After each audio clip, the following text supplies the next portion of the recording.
the vase shattered like a gunshot, and Juliet's breath stopped.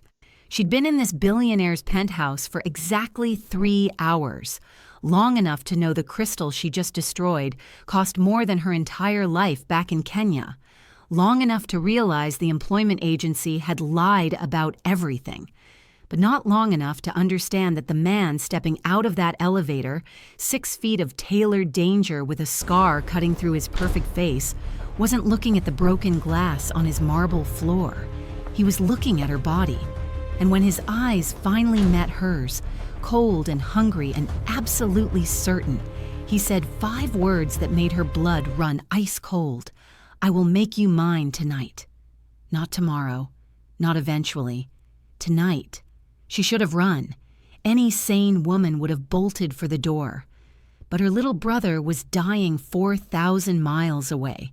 The surgery money was impossible, and this monster in an expensive suit had just looked at her curves like he'd already made his decision.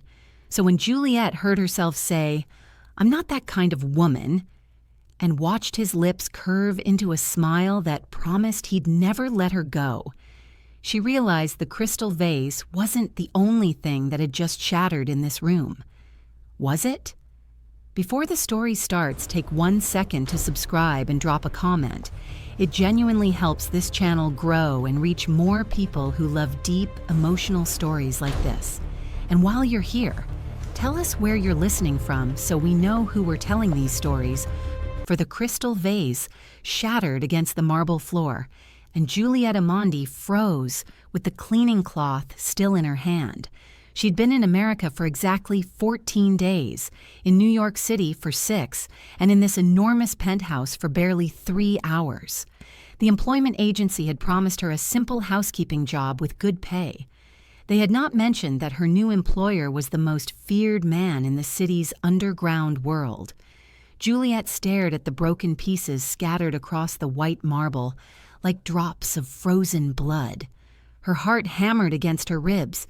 In Kenya, breaking something valuable in a wealthy person's home could cost her the entire month's salary. Here in this strange country, she had no idea what punishment awaited her. "I am so sorry," she whispered to the empty room, kneeling quickly to pick up the sharp fragments. "Please, I will pay for it. I promise."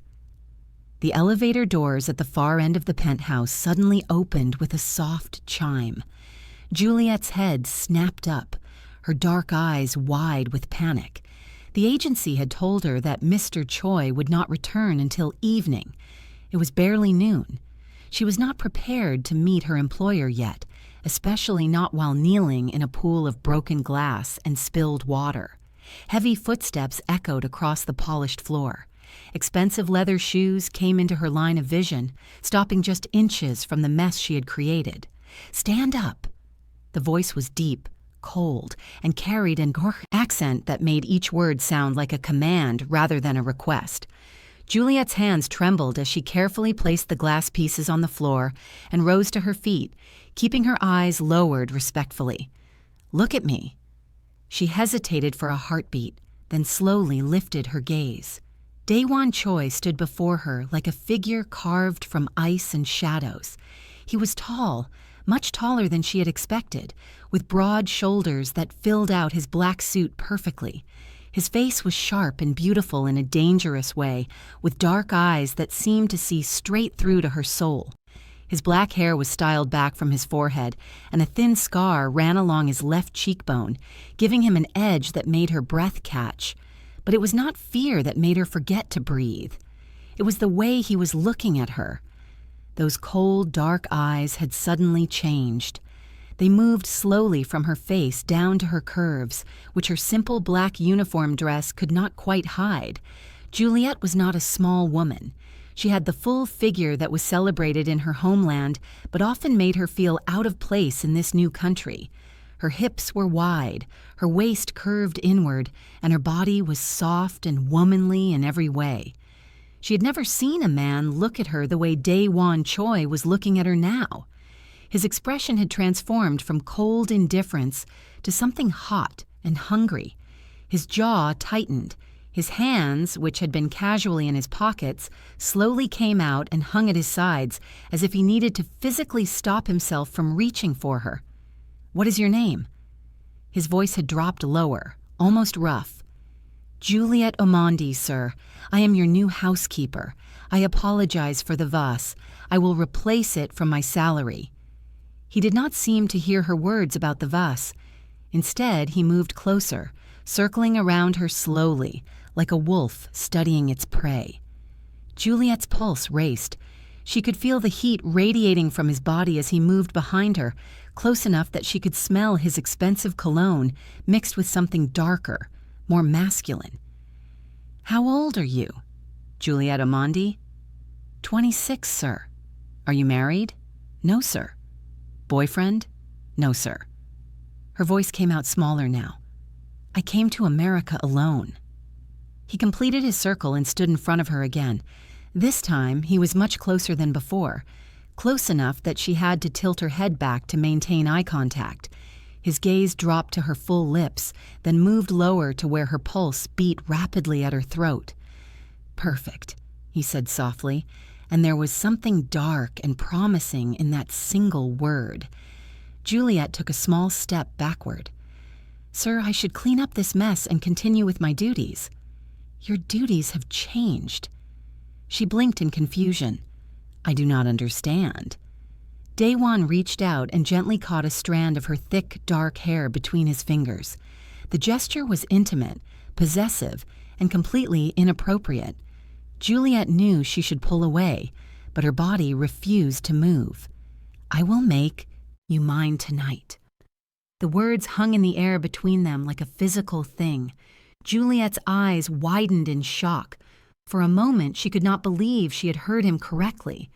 Then anger rushed through her, hot and fierce, replacing her initial fear. She stepped back sharply, yanking her hair from his fingers. "I am not that kind of woman, Mr. Choi. I came here to work as a housekeeper, not to be disrespected." Instead of being angry at her rejection, his lips curved into a small, dangerous smile. "I am not disrespecting you. I am telling you my intention." "Your intention is wrong and will not happen," Juliet said firmly, even though her legs felt weak. "I need this job desperately, but not desperately enough to sell my dignity. If you cannot treat me with respect, I will leave right now." She turned toward the small room where she had left her single suitcase, ready to pack and go. She had no other options, no other job prospects, and her brother Jabari back in Kenya needed money for his heart surgery within the next 2 months. But she would sleep on the streets before she became any man's plaything. "Wait." Something in his tone made her pause. "No one has ever said no to me before," Daewon said quietly. There was wonder in his voice, and something else she could not identify. "No one has ever walked away from me." "Then perhaps it is time someone did," Juliet replied without turning around. $50,000! She turned slowly, her heart skipping. "What?" "Your salary. $50,000 per month." He watched her carefully. "The agency told me you have a sick brother in Kenya. They mentioned you needed money urgently for medical treatment." Juliet's mouth went dry. $50,000 was more money than she had ever dreamed of earning. In 3 months, she could pay for Jabari's surgery completely and still have money left over. But the price was clear. "I cannot," she whispered, even as her heart broke at the thought of losing such an opportunity. "I am not asking you to sleep with me for money," Daewon said, and for the first time, his voice gentled slightly. "I am offering you the salary because you will be living in a dangerous man's home, and that deserves fair compensation. What I said earlier about making you mine, that was wrong. I apologize." Juliet studied his face, trying to determine if he was telling the truth. His expression had shifted again, becoming more controlled, more careful. But those dark eyes still held that heat when they looked at her. "Why would you pay me so much?" she asked suspiciously. "Because I can. Because I want you to stay." He paused. And because I meant what I said, but I will do it the right way." "What does that mean?" "It means I will win you properly." He moved closer again, but this time stopped at a respectful distance. 100 days, Juliet Omondi. Give me 100 days to make you want me the way I want you. If after that time you still wish to leave, I will pay you everything owed and let you go without argument. And if I say no to this arrangement, then you work as a normal housekeeper. I keep my distance, and you still receive the full salary. The choice is completely yours." It was a trap. Juliet knew it was a trap. Rich, powerful men like Daewon Choi did not make such offers without hidden strings attached. But when she thought of Jabari's face, of his weak smile when she had video called him from the airport before her flight, she knew she had no real choice. 90 days, she countered, lifting her chin. "And you must promise that my job is not dependent on whether I develop feelings for you or not." His smile grew wider, showing teeth. 90 days, and I promise your job is secure regardless. Do we have an agreement?" Juliet took a deep breath. "We have an agreement." "Good." He extended his hand for a handshake. When she placed her smaller hand in his fingers closed around hers warmly, and he held on longer than necessary. "I should warn you, Juliet. I always get what I want, and I have never wanted anything as much as I want you." "Then you should prepare yourself for disappointment, Mr. Choi," she replied, pulling her hand free, "because I am not something to be won or owned." He laughed then, a real laugh that transformed his cold face into something almost boyish. "We will see. Now about that vase. It was ugly anyway. I am glad you broke it." As he walked away toward his study, Juliet stood among the broken crystal and realized her life had just become far more complicated than she had ever imagined. The worst part was not his wealth or his dangerous reputation. The worst part was that despite everything, despite his arrogance and his shocking proposition, she had felt something spark to life inside her when his hand had touched hers. That night, as she lay in her comfortable bedroom on the other side of the enormous penthouse, Juliet heard footsteps stop outside her door. She held her breath, waiting. But Daewon did not knock. Instead, something slid under the door with a soft whisper. She waited until the footsteps retreated before climbing out of bed and picking up the folded paper. The note was written in elegant handwriting. Day 1 of 90. "Sleep well, beautiful Juliet. Tomorrow I begin showing you who I really am, and I promise you will be surprised." Juliet's hand shook slightly as she read the words again. What had she gotten herself into? More importantly, why did part of her feel excited rather than afraid? She folded the note carefully and placed it in her drawer, then returned to bed. But sleep did not come easily. Every time she closed her eyes, she saw Daewon's intense gaze and felt again the electricity that had sparked between them. 90 days suddenly seemed like a very long time. Or perhaps not long enough. Morning sunlight streamed through the enormous windows of the penthouse, and Juliet woke to the smell of something delicious cooking. She sat, up confused, checking her phone. It was 6 in the morning. She had set her alarm for 5:30 to begin her housekeeping duties, but somehow she had slept through it. Panic made her move quickly. She dressed in her uniform and rushed out to the kitchen, apologies already forming on her lips. But the sight that greeted her made all her words disappear. Daewon stood at the massive stove, wearing black pants and a white shirt with the sleeves rolled up to his elbows. He was cooking, and from the looks of the multiple dishes laid out on the counter, he had been at it for a while. The hard, dangerous man from yesterday had been replaced by someone who looked almost domestic. "You are awake," he said without turning around. "Sit. Breakfast is almost ready." "I should be cooking for you," Juliet protested. "That is my job.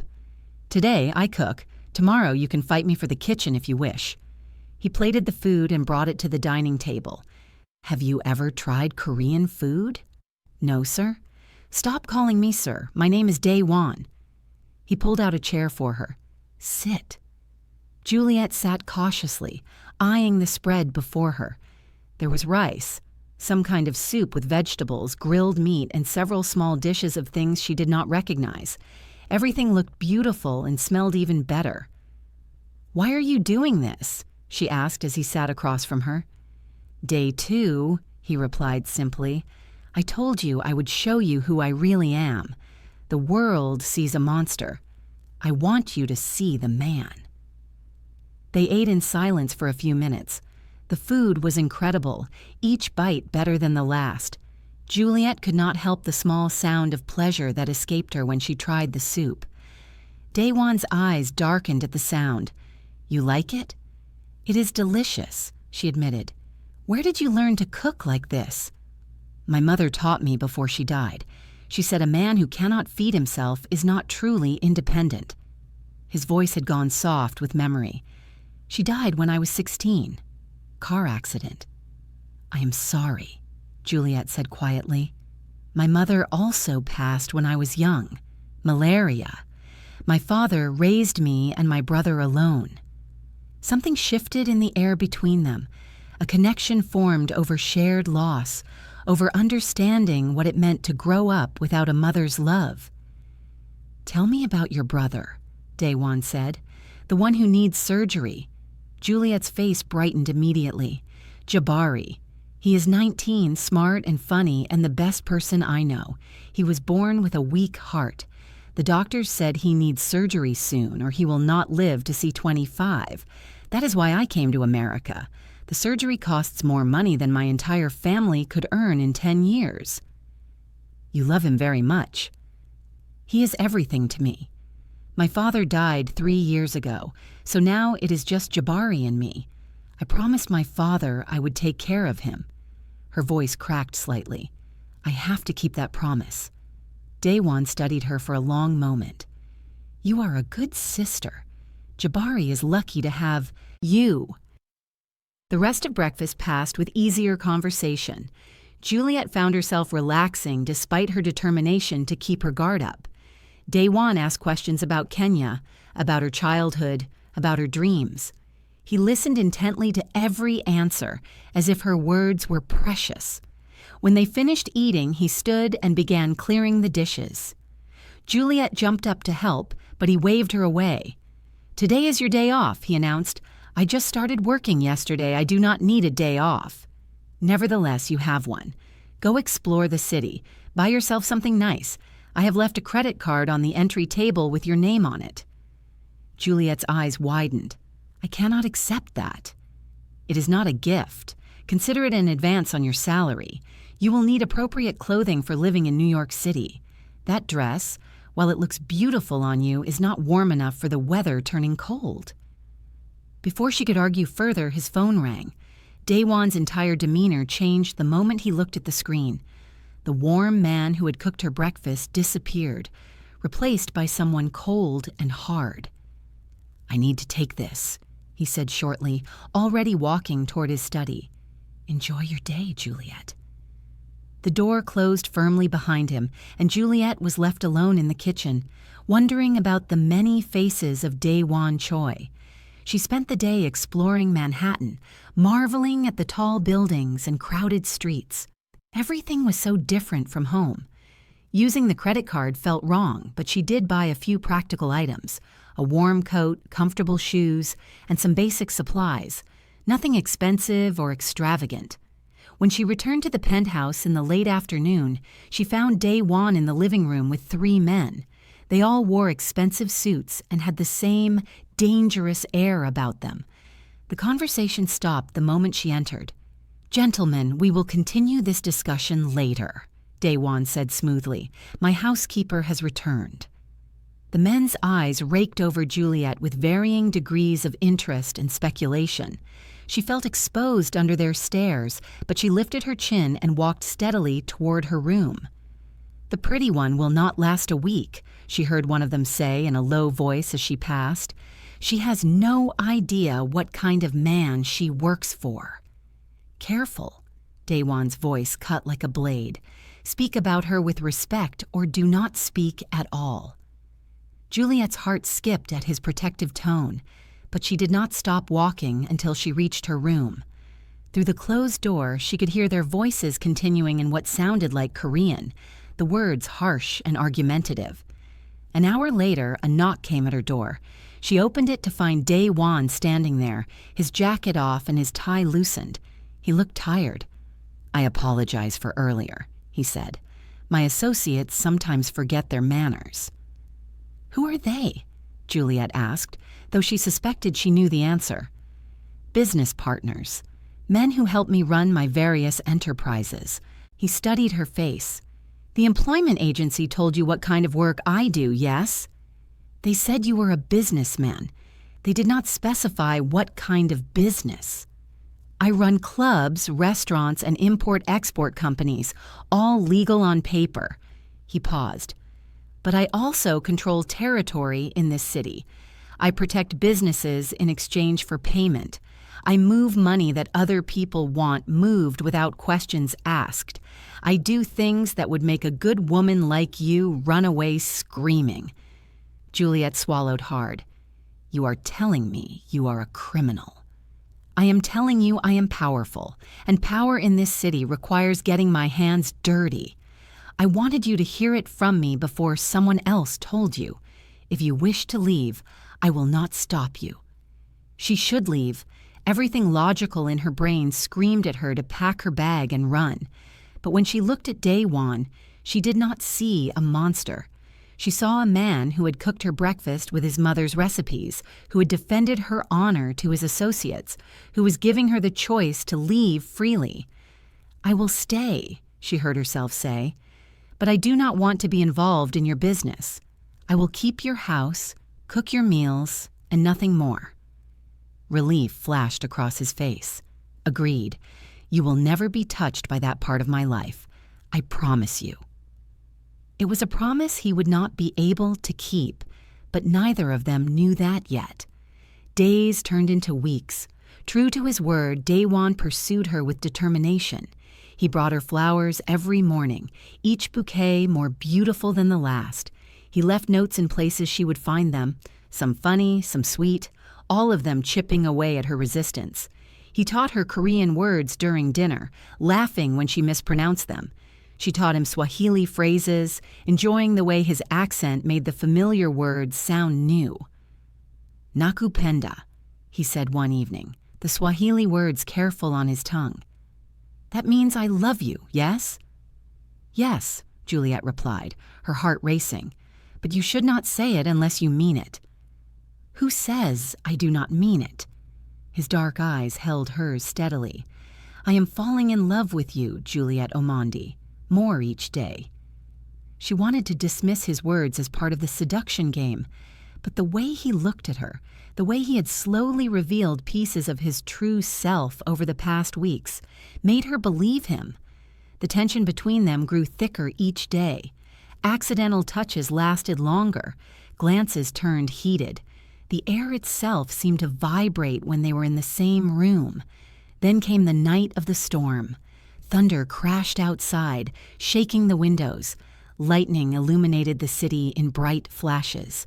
Juliet had always hated storms, and this one was particularly violent. She sat in the living room trying to distract herself with a book when Dae-won appeared. "You are afraid," he observed, sitting beside her on the couch. "I do not like thunder," she admitted. "It reminds me of the night my mother died. There was a terrible storm that night." Without asking permission, Dae-won pulled her against his side, his arm wrapping around her shoulders.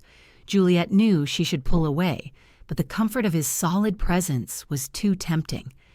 She relaxed into him, letting his warmth chase away her fear. "Tell me something," he said softly. "Tell me something you have never told anyone else." "Why?" "Because I want to know every part of you, even the secret parts." Juliet was quiet for a moment, listening to the rain pound against the windows. "I'm afraid I will fail Jabari. What if I cannot earn enough money in time? What if he dies because I was not good enough?" "He will not die," Daewon said firmly. "I will not let that happen."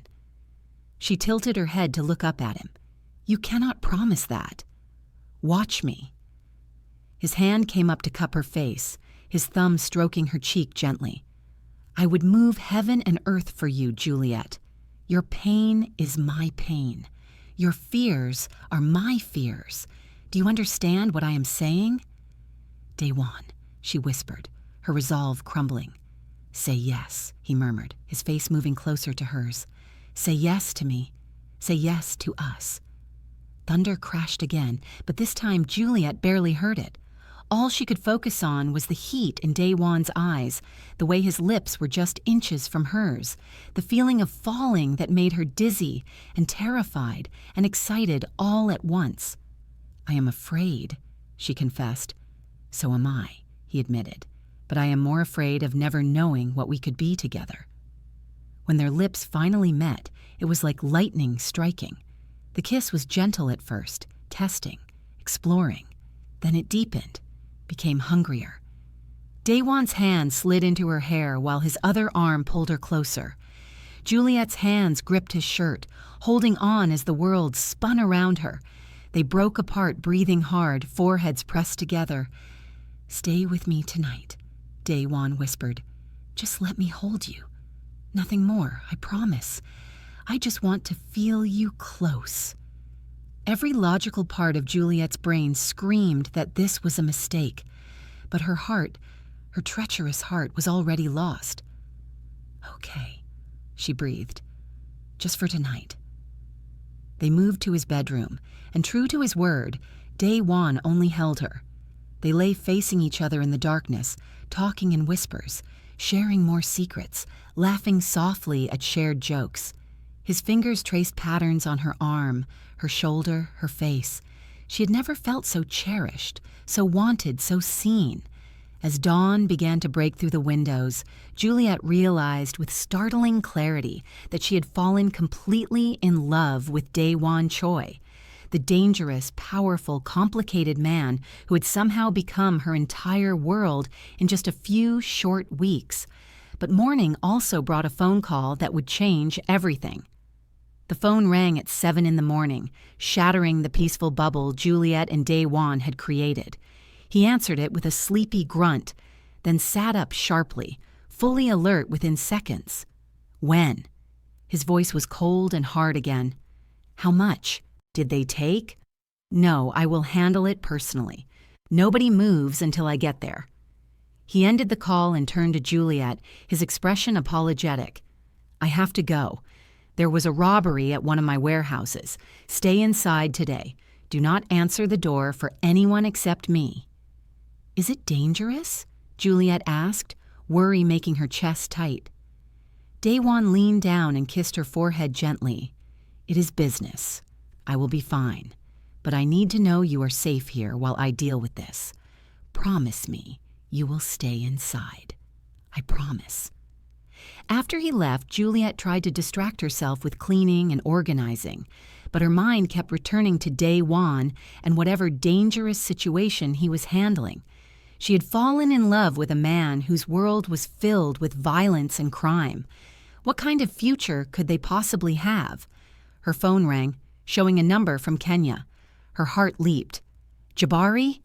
"Sister." Her brother's voice sounded weak but happy. "I have amazing news. The hospital called. Someone paid for my surgery, all of it. They said an anonymous donor covered everything." Juliet's hand flew to her mouth.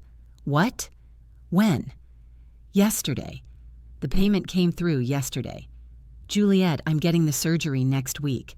They said with this money they can bring in the best surgeon from South Africa. I am going to be okay." Tears streamed down Juliet's face as she listened to her brother's excited chatter. After they said goodbye, she sat on the couch trying to process this miracle. An anonymous donor. Yesterday. Yesterday was when she had told Daewon about Jabari during dinner. Yesterday was when she had cried a little, overwhelmed by worry about how she would earn enough money in time. Daewon had paid for the surgery. She knew it as certainly as she knew her own name. The expensive payment, the timing, the fact that nobody else in the world knew about Jabari's condition except Daewon. He had given her brother life itself. When Daewon returned, that evening, looking exhausted and with a bruise forming on his jaw, Juliet was waiting by the door. The moment he stepped inside, she threw her arms around him and held on tight. "Juliet? What is wrong?" He sounded alarmed, his arms coming around her protectively. "You paid for Jabari's surgery," she said against his chest. "Do not deny it. I know it was you." His body went still. "How did you find out?" "My brother called. The hospital told him about the anonymous donor." She pulled back to look at him, tears still wet on her cheeks. "Why did you do it? That is so much money." "Because I could," Daewon said simply. "Because your pain was hurting me. Because I love you and I wanted to give you peace." "Are you angry?" "Angry? How could I be angry?" Fresh tears spilled over. "You saved my brother's life. You gave me back my family. I do not even know how to thank you." "Love me back," he said softly. "That is all the thanks I need. Love me even though I am not a good man. Love me even though my world is dark. Love me. Juliet, and let me love you." "I do," she whispered. "I already do.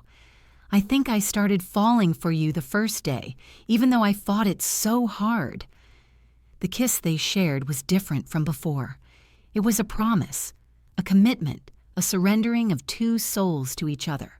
When they finally broke apart, both were breathing hard. "Come with me," Daewon said, taking her hand. He led her back to his bedroom, and this time there was no pretense of just holding each other. This time, when they came together, it was with full knowledge of what they meant to each other. Juliet had never been with a man before, and Daewon was gentle, patient, worshiping her body as if she were something precious and fragile. "You are beautiful," he murmured against her skin, his hands exploring her curves, reverently. "Every part of you is perfect." Juliet had always been self-conscious about her full figure, but the way Daewon touched her made her feel like a goddess. His lips traced patterns down her neck, across her shoulders, while his hands mapped every dip and swell of her body. When they finally joined together, Juliet gasped at the intensity of it. Not just the physical sensation, though that was overwhelming, but the emotional connection that seemed to fuse their very souls. Daewon moved slowly, carefully, his dark eyes never leaving hers. "I love you," he said again and again, like a prayer. "My Juliet, mine." "Yours," she agreed breathlessly. "Always yours." Afterward, they lay tangled together in the sheets, their hearts gradually slowing to normal rhythms. Daewon traced lazy circles on her bare shoulder, his expression more peaceful than she had ever seen it. "I need to tell you something," he said quietly, "about my past, about how I became the man I am." Juliet turned to face him fully, giving him her complete attention. "I was not born into this life," he began. "My father owned a small restaurant in Brooklyn. We were not rich, but we were happy. Then one day, a gang came demanding protection money. My father refused to pay. He said he had worked too hard to give his money to criminals." Daewon's jaw tightened, and Juliet took his hand, squeezing gently. "They killed him," he continued, his voice flat. "Right in front of me and my mother. I was 15 years old. After that, my mother was never the same. She became sick with grief. The car accident that killed her a year later was not really an accident. She drove into that wall on purpose because she could not live without my father." "Daewon," Juliet whispered, her heart breaking for the boy he had been. "I was 16 and alone in the world, angry, broken, wanting revenge. A man named Seung-min found me. He ran the Korean Mafia in New York. He took me in, trained me, taught me how to be strong, how to never let anyone hurt me again. I learned everything from him. By the time I was 25, I had taken over his entire operation. Now I am the one everyone fears." "But you are not happy," Juliet observed. "I was not happy," he corrected. "Until you. You make me want to be better. You make me remember that I am human, not just a weapon. When I am with you, I can breathe again." They talked for hours, sharing their deepest pains and fears. Daewon told her about the nightmares he still had about his parents' deaths. Juliet told him about the guilt she carried for leaving Kenya, for not being there when her father died. They cried together, held each other, and found healing in their shared vulnerability. The next few weeks were the happiest of Juliet's life. She and Daewon were inseparable when he was home. He taught her to cook more Korean dishes. She taught him traditional Kenyan dances, laughing when his rigid body struggled with the fluid movements. "I look ridiculous," he complained, but he was smiling. "You look perfect," she countered, pulling him close. "You look happy." They made love often, each time discovering new ways to please each other. Daewon was an attentive lover, always making sure Juliet reached her peak before finding his own release. He loved to watch her come undone, loved the sounds she made, loved the way she said his name in that breathless voice. But their bubble of happiness could not last forever. One evening, Daewon's second-in-command, Ji-hoon, came to the penthouse for a meeting. Juliet had met him several times and never liked him. There was something cold in his eyes, something calculating. "You have become soft," she heard Ji-hoon say to Daewon. "The other families are starting to notice. They think you are weak because of that African girl." "Watch your mouth!" Daewon's voice was dangerous. "I am trying to protect you," Ji-hoon insisted. "Chen Wu is already making moves into our territory. He thinks you are distracted. He thinks he can take what is yours because you are too busy playing house with your pet." The sound of something crashing made Juliet jump. She had been in the kitchen but moved closer to hear better, her heart pounding. "Call her that again and I will kill you myself," Daewon said coldly. "Juliet is not my pet. She is the woman I love. She is going to be my wife. And if you have a problem with that, the door is right there." Silence fell. Then Ji-hoon spoke again, his tone careful now. "I apologize. I spoke out of turn, but the threat from Chen Wu is real. We need to respond." "Then we respond. But do not mistake my love for weakness. I am the same man I always was. More dangerous now, actually, because now I have something worth protecting." After Ji-hoon left, Daewon found Juliet in the kitchen. He pulled her into his arms, holding her tight. "Did you mean it?" she asked. "About making me your wife?" "Every word," he said firmly. "I know it is fast. I know it seems crazy. But I have never been more certain of anything in my life. I want you forever, Juliet. I want to wake up next to you every morning and fall asleep holding you every night. I want to build a life with you, a real life, away from all this darkness." "Yes," Juliet said, rising on her toes to kiss him. "Yes to everything. I want forever with you, too." They were so focused on each other that neither noticed the black car parked across the street, or the men inside watching the penthouse with hostile eyes. Neither realized that their happiness had painted a target on both their backs. The storm was coming, and it would test their love in ways neither could imagine.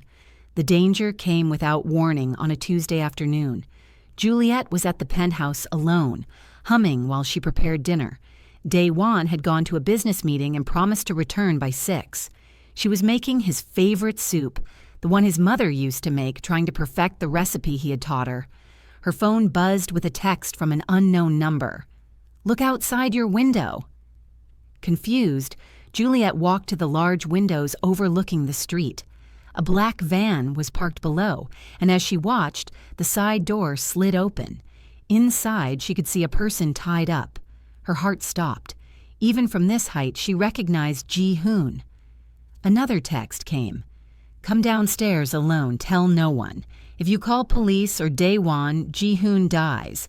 You have 5 minutes." Juliet's hands shook as she read the message. Ji-hoon might not like her, but he was still a person. She could not let him die. She grabbed her phone and coat, then hesitated. Should she call Daewon? But the message had been clear. She made a choice that would haunt her. She went downstairs alone.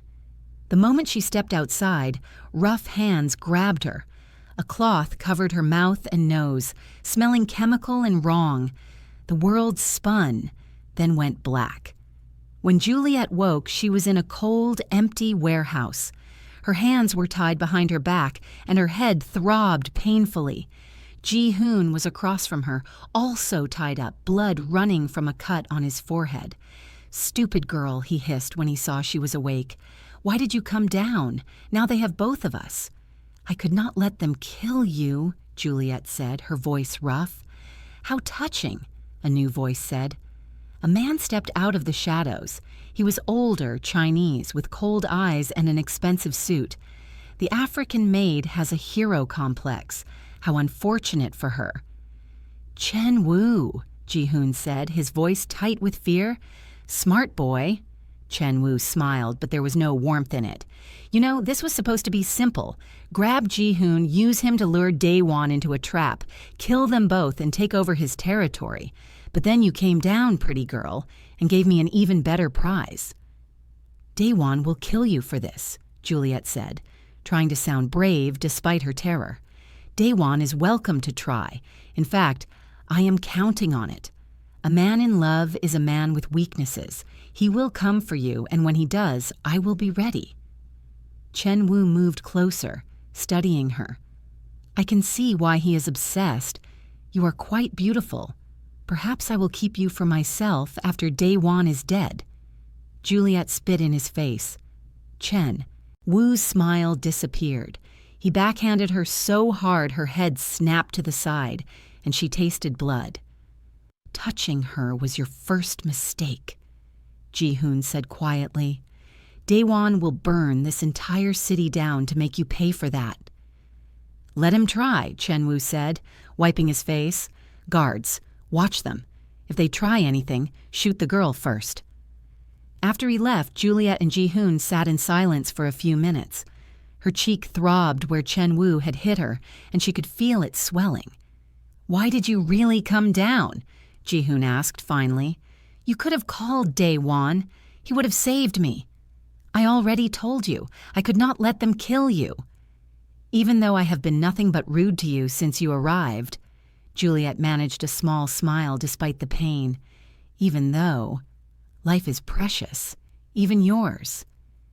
Ji-hoon was quiet for a long moment. "I was wrong about you. I thought you were just another pretty face trying to trap a rich man.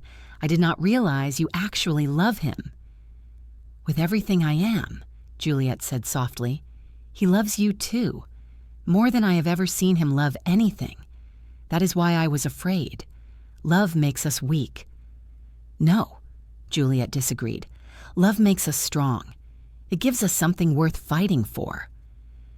Before Ji-hoon could respond, Juliet's phone, which the guards had tossed carelessly on a nearby table, began to ring. She could see Daewon's name on the screen. The phone rang and rang, then stopped. Seconds later, it started again. He knew something was wrong. An hour later, chaos erupted outside the warehouse. Gunshots, shouting, the sound of men fighting. Juliet's heart raced.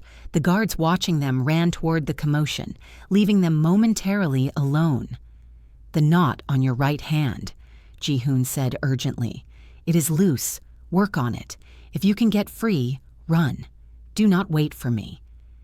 Juliet twisted her wrists, ignoring the pain as the rough rope scraped her skin. The knot was tight, but Ji-hoon was right. There was some give. She worked frantically, feeling it slowly loosen. More gunshots, closer now. The warehouse door burst open, and Daewon entered like a dark angel of death.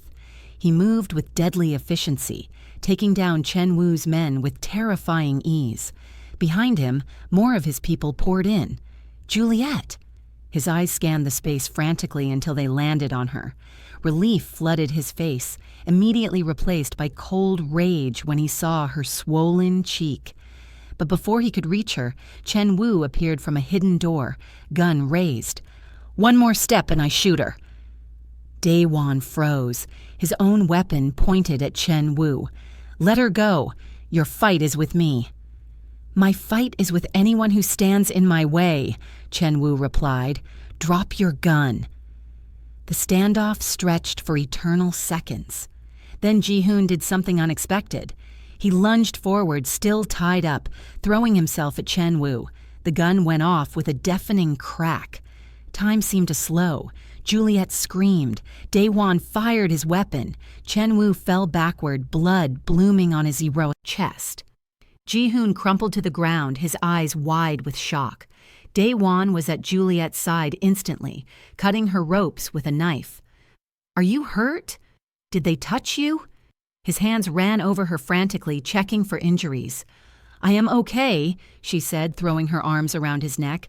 "I am okay now." "Ji-hoon," Daewon said suddenly, remembering. They both turned to where his second-in-command lay bleeding. "I am sorry," Ji-hoon said weakly as Daewon knelt beside him. "I was the one who told Chen Wu about Juliet. I was jealous. I wanted your position. But when I saw how brave she was, coming down to save me even though I treated her badly, I realized I was wrong about everything." "Save your strength," Daewon said, pressing his hand against the wound. "I am getting you to a hospital." "Too late," Ji-hoon coughed, blood on his lips. "But I am glad. She makes you better. She makes you human. Protect her. Love her. Be happy." His eyes closed, and despite Daewon's efforts, Ji-hoon's breathing stopped. Juliet watched Daewon's face crumble with grief. Even though Ji-hoon had betrayed him, they had been brothers for over a decade. Police sirens wailed in the distance. Daewon's men were already moving, cleaning up, making the scene look less incriminating. Daewon lifted Juliet in his arms and carried her out to his car. They drove in silence back to the penthouse. Once inside, Daewon carefully cleaned the blood from Juliet's face, his movements gentle despite the rage she could feel radiating from him. "I should never have left you alone," he said, his voice rough with emotion. "This is my fault. My enemies, my world, almost got you killed." "It was not your fault," Juliet insisted, "and I am fine. We are both fine." "This time," Daewon said. "But what about next time? What happens when someone else decides to use you against me? I cannot lose you, Juliet. I cannot." "You will not lose me," she said firmly. "We will face whatever comes together." But even as she spoke the words, fear crept into her heart. How many more times would they face danger? How long before their luck ran out? That night they held each other desperately, two people clinging together against a world that wanted to tear them apart. Outside, sirens continued to wail, and somewhere in the city, other powerful men were already planning their next moves. The game was far from over, and the stakes had never been higher. The hospital room smelled like antiseptic and fear. Juliet sat beside the bed where Daewon lay unconscious, machines beeping steadily around him. It had been 2 weeks since the warehouse, and they had both thought the danger was over. They had been wrong. Ji-hoon's betrayal had been deeper than anyone realized. Before his death, he had given Chen Wu's brother information about all of Daewon's operations, his safe houses, his routines, everything. The attack had come at dawn, 3 days ago. Juliet had been making breakfast when she heard the gunshots. Daewon had pushed her into the panic room he had installed after the warehouse incident, then gone to face the attackers alone. By the time his men arrived, Daewon had taken down 5 armed men, but not before catching 2 bullets himself, one in the shoulder, one that had come terrifyingly close to his heart. Juliet had not left his side since the surgery. She held his hand, talked to him, begged him to wake up. The doctor said he was stable, but he had not opened his eyes. "Please," she whispered for the 1000th time, Please come back to me. I love you. I need you. We have so much life left to live together." His fingers twitched in hers. Juliet's head snapped up, hardly daring to hope. "Daewon? Can you hear me?" His eyelids fluttered, then slowly opened. Those dark eyes she loved so much focused on her face, and relief crashed through her so powerfully, she started crying. "Juliet," he said, his voice hoarse and rough. "You are crying." "Of course I am crying, you stupid man," she said through her tears. "You almost died. You've been unconscious for 3 days. I thought I lost you." He tried to lift his hand to touch her face, but winced at the pain. Juliet quickly moved closer, letting him touch her without straining. His fingers were weak, but gentle as they traced her cheek. "I am sorry," he said. "I promised to protect you, and instead I brought nothing but danger to your door." "None of this is your fault," Juliet said firmly. "We will get through this together." But later that day, after Daewon had fallen back asleep, 2 men in suits entered the room. They showed her badges that read FBI. "Miss Omondi, we need to talk to you about Daewon Choi." They explained that they had been investigating Daewon for years. They had evidence of his illegal activities, enough to send him to prison for decades, but they were willing to make a deal. "We want Chen Wu's entire organization," the older agent said. "Your boyfriend's former partner gave us valuable information before he died, but it is not enough. We need Daewon to testify, to give us everything he knows. In exchange, we will give him full immunity and a chance to start over with a clean slate." "And if he refuses?" Juliet asked, her heart pounding. "Then he goes to prison, and you will visit him behind glass walls for the next 20 years. Is that the life you want?" After they left, Juliet sat in the chair beside Daewon's bed, her mind racing. When he woke again hours later, she told him everything. "I will not testify," he said immediately. "There is a code.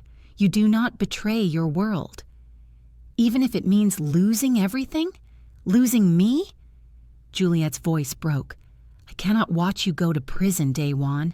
I cannot spend the next 20 years visiting you for an hour a week through a glass wall.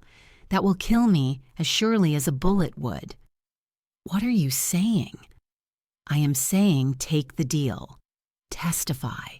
Let us start over somewhere new, away from all this violence and death. We can have a normal life, a real life. Is that not what you wanted?" Daewon stared at the ceiling for a long time. "My whole life I have been about loyalty, about protecting my people, about never backing down.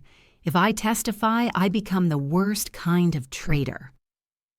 "Or you become a man brave enough to choose love over pride," Juliet countered. "Those men you are protecting, most of them would not do the same for you, but I would.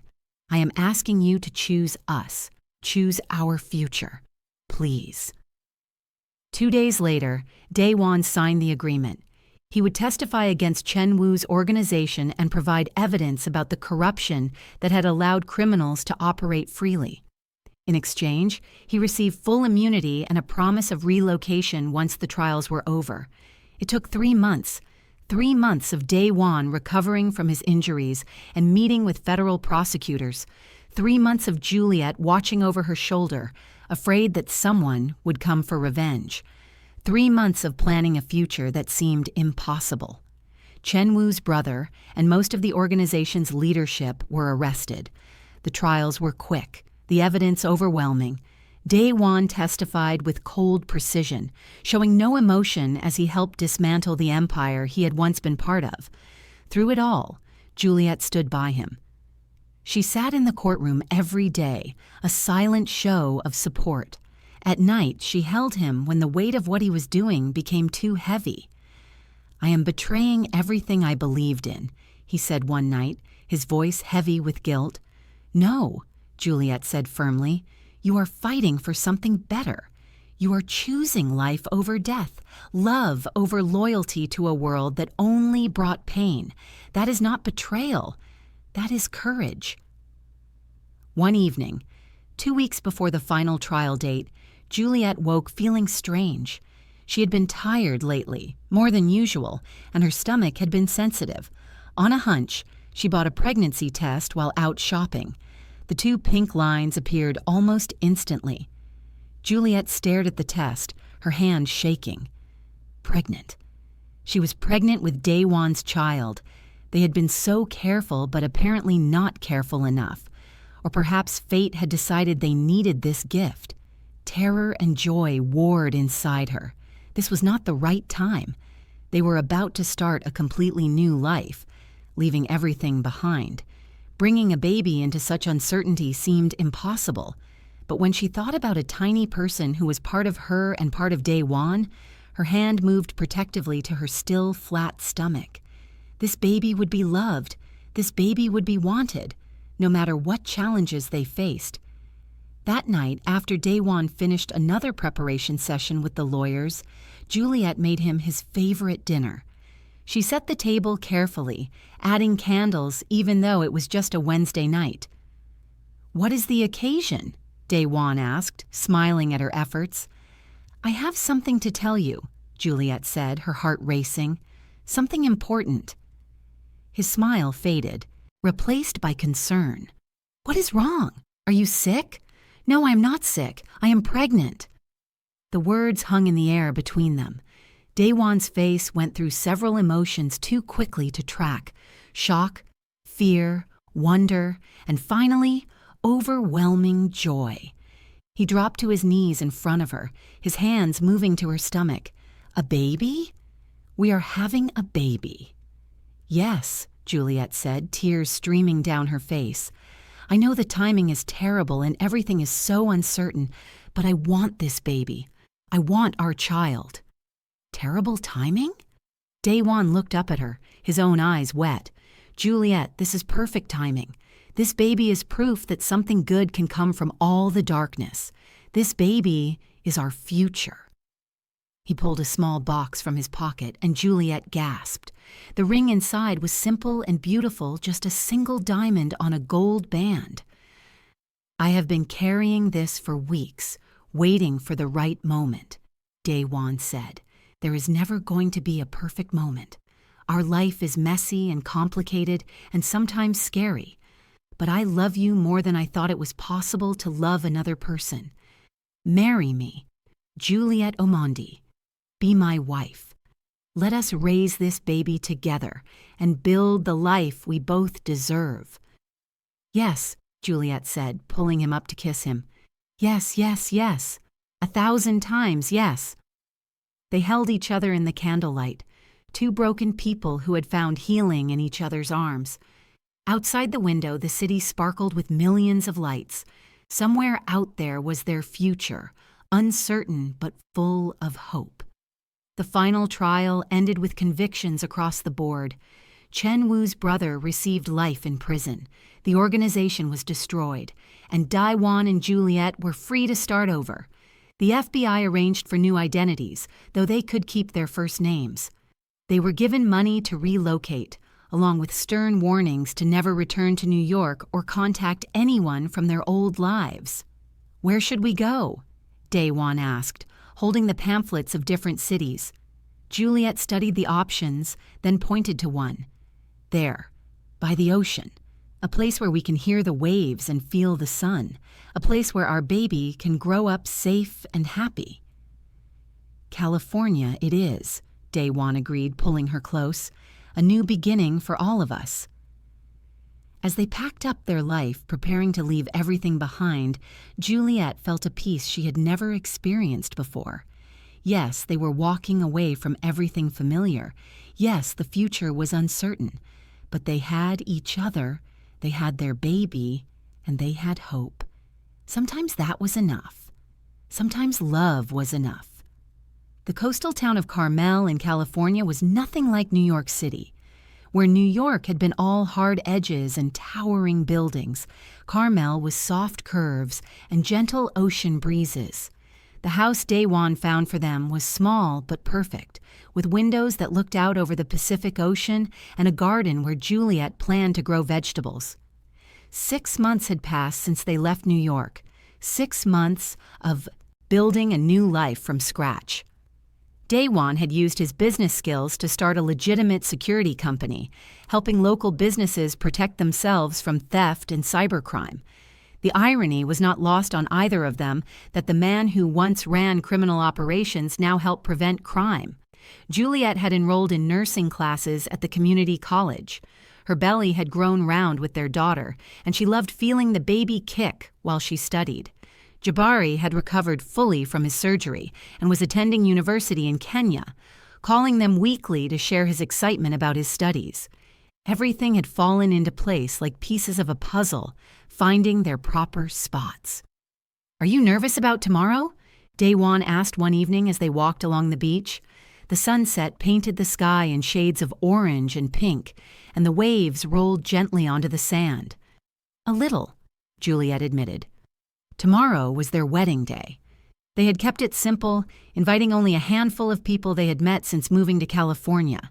No big celebration, no expensive party, just two people promising forever to each other. "Me too," Daewon confessed.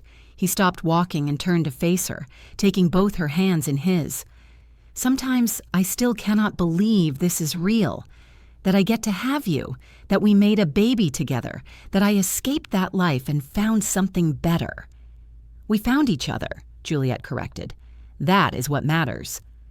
"I was a monster, Juliet. I did terrible things. Sometimes I wake up at night and wonder if I deserve this happiness." Juliet placed her hand on his cheek, making him look into her eyes. "You are not that man anymore. People can change. Love changes us. You showed me that. The man who cooked me breakfast, who paid for my brother's surgery, who took a bullet to protect me, that man deserves every bit of happiness we can find." Daewon kissed her palm, then her lips, soft and sweet. "I love you more than words can say." "I know," she said simply. "I feel it every day."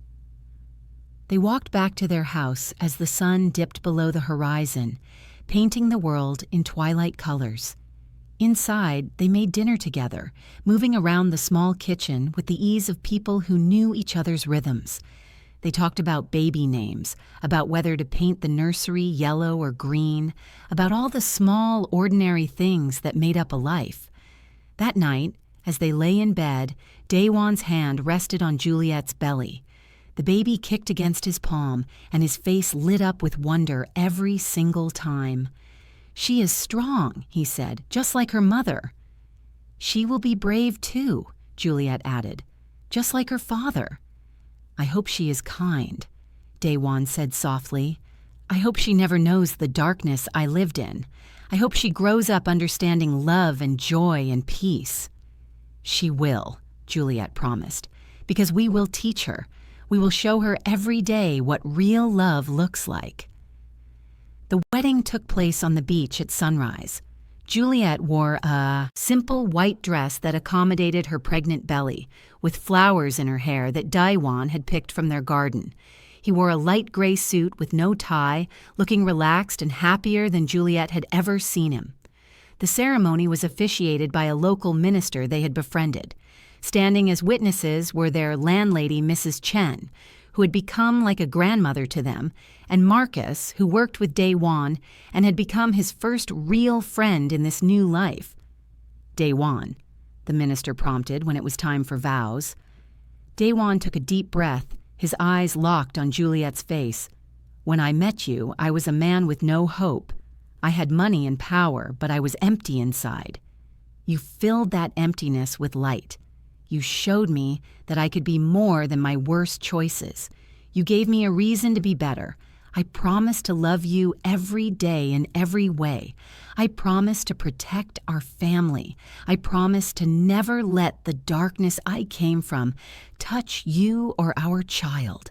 I promise to be the man you believe I can be. Forever, Juliet. I am yours forever." Tears streamed down Juliet's face as she began her vows. "Daewon, you came into my life like a storm. You were frightening and overwhelming and impossible to ignore. But underneath the storm, I found a man with a wounded heart who just needed someone to see him, really see him. I promise to always see you. I promise to stand beside you through every challenge. I promise to love you when you are strong and when you are weak. I promise to build this life with you, brick by brick, until we have something beautiful and lasting. Forever, my love, forever." They exchanged simple gold bands, and when the minister pronounced them married, Daewon kissed Juliet with such tenderness that even the waves seemed to quiet in respect. After the ceremony, they had breakfast at a small cafe overlooking the ocean. Mrs. Chen had baked them a small cake, and Marcus made a toast that made them all laugh. It was simple, intimate, and absolutely perfect. But as they finished eating, Juliet felt a strange sensation, a tightening in her belly that made her gasp. "What is wrong?" Daewon was at her side instantly, his hand supporting her back. "I think," Juliet said slowly, "I think the baby is coming." "Now? But you are not due for 3 more weeks." Another contraction hit, stronger this time. "Babies do not follow schedules, my love. We need to go to the hospital." The next few hours were a blur of activity. Daewon drove with careful speed to the hospital, holding Juliet's hand whenever he could spare it from the wheel. At the hospital, nurses and doctors moved efficiently, getting Juliet settled into a delivery room. "You are doing great," Daewon said over and over, wiping her forehead with a cool cloth. "So strong, so brave. I am right here." Juliet squeezed his hand through each contraction, drawing strength from his presence. She had faced many hard things in her life, but this was different. This was bringing life into the world, her and Daewon's child, the physical proof of their love.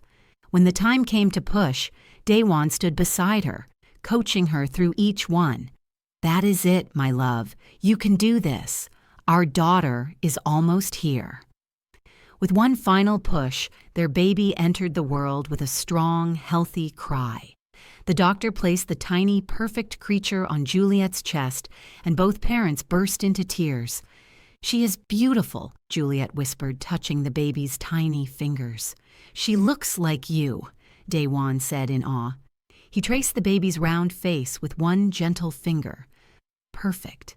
Absolutely perfect." "Would you like to cut the cord, Dad?" the doctor asked. Daewon's hand shook as he cut the umbilical cord, officially separating their daughter from Juliet's body, but binding all 3 of them together as a family. After the nurses cleaned and weighed the baby, they wrapped her in a soft blanket and handed her to Daewon. He stood frozen, holding his daughter like she was made of precious glass. The big, dangerous man who had once ruled New York's underground world looked completely terrified of the 6-pound baby in his arms. "I am going to mess this up," he whispered. "I do not know how to be a father." "Yes, you do," Juliet said from the bed. "Love her, protect her, be there for her. That is all any father needs to do. And you already love her so much. I can see it on your face." Daewon looked down at his daughter, who had stopped crying and was now looking up at him with dark, unfocused eyes. Something in his expression shifted, softened, transformed completely. "Hello, little one," he said softly. "I am your father. I am not perfect, and I have made many mistakes. But I promise you this. I will spend every day of my life making sure you are safe, loved, and happy. I will never let anyone hurt you. I will teach you to be strong and kind. I will show you that your past does not define your future. Welcome to the world, my daughter." "What should we name her?" Juliet asked. They had discussed many options but never quite settled on one. Daewon looked at Juliet, then back at their daughter. "Nia. It means purpose. She is our purpose. She is why we fought so hard to build this new life." "Nia," Juliet repeated, testing the name. "Perfect. Nia Omondi Choi, our beautiful purpose." Later, after the nurses had taken Nia for routine checks and Juliet had been moved to a recovery room, the 3 of them lay together. Nia was swaddled and sleeping peacefully between her parents. "We did it," Juliet said quietly. We actually did it. We escaped. We started over. We got married, and now we have our daughter.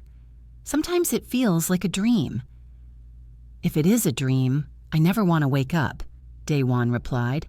He kissed Juliet's forehead, then Nia's tiny head. "Thank you. For what?" "For seeing me.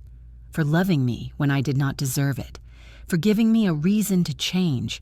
For this perfect little girl. For everything. You saved me too," Juliet reminded him. "I was alone in a strange country, desperate and afraid. You gave me safety, love, and a family. We saved each other day one. That is what love does." Over the next few days, they settled into a rhythm at the hospital before taking Nia home. Jabari video called from Kenya, crying happy tears when he saw his niece. Mrs. Chen brought them meals and practical advice. Marcus stopped by with a giant stuffed elephant that was bigger than the baby. When they finally brought Nia home to their little house by the ocean, it felt complete in a way it had not before. Daewon set up the nursery with careful precision, making sure everything was perfect. Juliet rocked their daughter while looking out at the waves, singing Kenyan lullabies her own mother had sung to her. 1 month after Nia's birth, on an unusually warm evening, the three of them sat on the porch watching the sunset.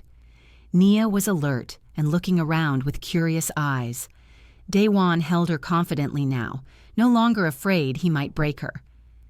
"Do you ever miss it?" Juliet asked. "The power, the money, the life you had before?" Daewon considered the question seriously. "Sometimes I miss the certainty of it. In that world, I knew who I was and what I was supposed to do. This world is messier, more complicated. But no, I do not miss it. Not really, because that life was empty. This life with you and Nia, this is full. This is real." "I love you," Juliet said simply. "I love you too, both of you, my girls, my whole world." Nia cooed as if agreeing, and they both laughed. The ocean waves rolled onto the shore in their eternal rhythm, and somewhere out in the world, other people were fighting their own battles, making their own choices between darkness and light. But here, in this small house by the sea, a former criminal and the woman who had saved him had built something precious and rare, a family founded on love, redemption, and hope. They had started in danger and darkness, but they had found their way to light. They had been broken separately, but together they had become whole. They had taken the twisted paths of their pasts and used them to build a better future. And as the sun set on another perfect day, painting the sky in brilliant colors, Daewon and Juliet knew, without question, that every struggle, every fear, every moment of doubt had been worth it to arrive at this moment. This was their forever. This was their happy ending. This was home. Thank you so much for watching this story. If you enjoyed Juliet and Daewon's journey from danger to love, please subscribe to our channel for more amazing romance stories. We would love to hear from you in the comments. Tell us where you are watching from and which part of their story touched your heart the most. Your support means everything to us.